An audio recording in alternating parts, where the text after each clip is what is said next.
Hey, so I wanted to make a video to talk through this slideshow for anybody that was not in class or just when you want to go back to review it later. Because a lot of the stuff is going to come back in, like, throughout the year. Like, this is important stuff that you'll be seeing throughout this year of physics and also just in every science class you take forever. So when we have a question about something that we're seeing in the world, there's a process we can use to solve it, to find out the answer to that question. And it's called the scientific method, which is a series of logical steps followed for testing a possible answer to a question. Basically, we're trying to get to the truth of things based on asking a question that we can observe the answer to. So we're going to make some observations. We're going to ask questions about it. With science, we're trying to answer questions about things that we can see or hear or smell. I mean, anything that's connected to our senses, or anything that we can see or measure with an instrument. We want to know why it's happening. So in order to find out what's happening, we're going to research and gather information, meaning looking around at what other people have studied and seen about this thing and recorded and written down. We want to find out what information is already out there. And from that information, we're going to form a hypothesis. A hypothesis is just like, I think that boiling water is going to cool slower than lukewarm water, right? It's just something, it's an educated guess, it's a scientific guess based on what you've already experienced and what you already know. Then we're going to test it. Here comes some new vocabulary that's going to be important for this year. We have an independent variable. So the independent variable is what I control or change. This is what scientists are going to use to kind of keep the pace of the experiment. So for example, if I'm looking at how fast people run, then the time is going to be, like the increments of time that I'm measuring in, is going to be the independent variable. So like 10 seconds, 20 seconds, 30 seconds, 40 seconds. That's gonna end up on the x-axis. When you graph, then the independent variable is on the horizon. It's just kind of that flat line, like, you know, where are we starting at? What's like the basic information that we have here? So then we have the dependent variable, and the dependent variable depends on the independent variable. So when we do that on the graph, that's kind of like the data that we're gathering. That's like, so as time is going by, let's use the example of the Mpemba effect. So there was a reading that we did in class that I didn't include as a link in here because it was just a printout. But it was talking about something called the Mpemba effect, which is that turns out that boiling water actually freezes faster than lukewarm water for a bunch of really complex reasons. So if we want to test that hypothesis, if we want to test the idea that boiling water will freeze faster than cold water, maybe our independent variable is going to be the time. So we're going to put these 2 cups of water outside, one that is boiling, so maybe 212 degrees Fahrenheit, and one that's lukewarm, so maybe 60 degrees Fahrenheit. Then we will check it every 10 seconds or every 20 seconds or every minute. That time is going to be our independent variable. We're going to check it every 10 seconds. Doesn't matter what results we're getting, we're going to consistently check it every 10 seconds. And that's what's going to be on our x-axis of our graph. And then our dependent variable is going to be, in that case, the temperature. It's the data that we're collecting, the information that we're interested in finding out. So maybe the temperature starts off up here, it's really, really hot, and gets colder pretty fast, right? So we want to know which one is getting colder faster. So the dependent variable is the information that we're interested in. Then the units is how we measure. So we are measuring in seconds, and we're measuring in degrees Fahrenheit. Those are our units. And then the controls are the things that need to stay the same each time. So for example, if we're thinking about this experiment where we're testing to see if boiling water will cool faster or if lukewarm water will cool faster, then as we're setting up this experiment, we need to make sure that we have the water, like the same amount of water for each one.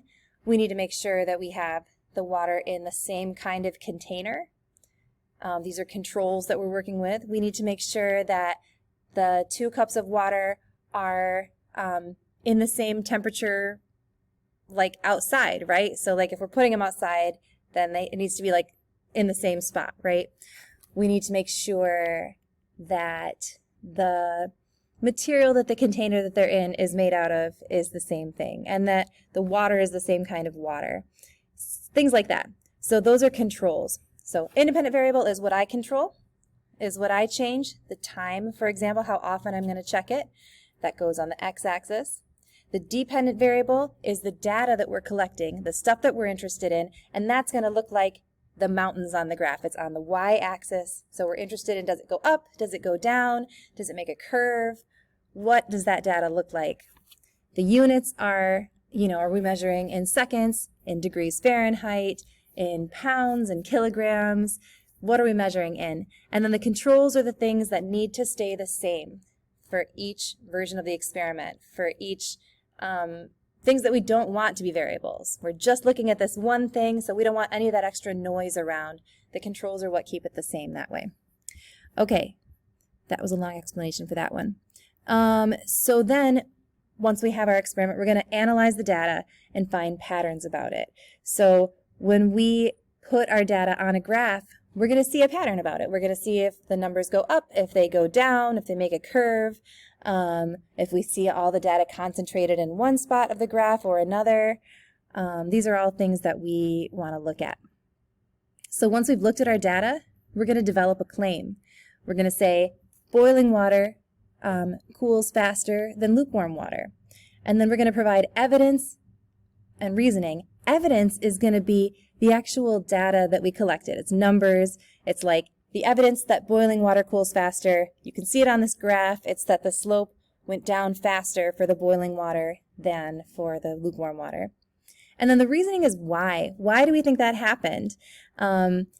Is it because the molecules of the boiling water are already so excited that they respond to change faster, and that the change happens faster because there's already energy being exchanged between them? Or is it something else? What the heck's going on? Reasoning is the why, okay? And then we share the results with people who might be interested in it. So this is kind of like a flow chart of how this happens. Ask a question, do some background research, construct a hypothesis, test your hypothesis with an experiment. Is the procedure working? Are we, are the controls controlled for well?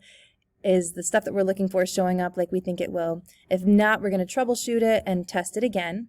If it is, then we can analyze the data and draw conclusions. And if the results align with our hypothesis, we can communicate the results. Or if they sort of align or don't align at all, we can also communicate that. And if it doesn't, then that just brings up more questions, right? Like, why did it not fit? So then we can start a new experiment. Try something new. So on Thursday, we are going to do the penny lab. And the penny lab is asking how many water droplets can fit on a penny. So on Wednesday, you and your classmates designed an experiment about this. You came up with a set of procedures that hopefully are going to be replicable for you to do it, but also for your classmates to do it. So what's going to be changing each time? How are you going to measure the dependent variable? How are you going to account for the controls there? Like, what needs to stay the same each time you count the number of droplets that can fit on a penny? And did you write it in a way that others can easily do the lab and get similar results? So here's an example of a procedure to make chocolate chip cookies. And I want you to just take a look at this for a second and tell me if you think that you could make chocolate chip cookies that would turn out delicious with this recipe. So just let's take a look at it for a second.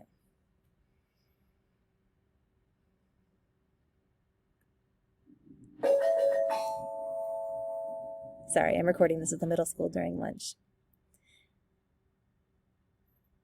So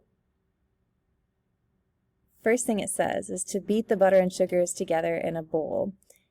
You might know what that is going to mean, but you might not. Like, how much butter, how much sugar, right? Add the eggs and vanilla and beat those too. Also, what does it mean to beat eggs, right? Like, how long do we need to do this for? Like, what should it look like when we're done? And then it says in a separate bowl, mix together flour, baking soda, and salt. That seems to me like we really need to know how much flour, how much baking soda, and how much salt. Add the flour mixture to the dry mixture. Also, what is the dry mixture? Because this is actually not a dry mixture. That's like all kinds of wet stuff, right? Use your hands if you need to, but wash them first. Dump in the chocolate chips. Again, how many chocolate chips? And mix well. What does it mean to mix well? Like, how do we know that it's mixed well? Scoop spoonfuls of dough onto a baking sheet. Put it in the oven until the edges are browned. And then cool it on the cooling rack. So that's not too bad. Now, let's see if I can go like this. Scroll down like that. I'm trying to get to the... Okay, so then after we talked through this slideshow, then the next thing you guys did was you worked in pairs or threes to write a procedure that answers the question, how many drops of water can fit on a penny? And you will see the format of that procedure as another link with this assignment. Okay, so then on Thursday we performed the lab as written in your procedures. There you go. I hope this was helpful.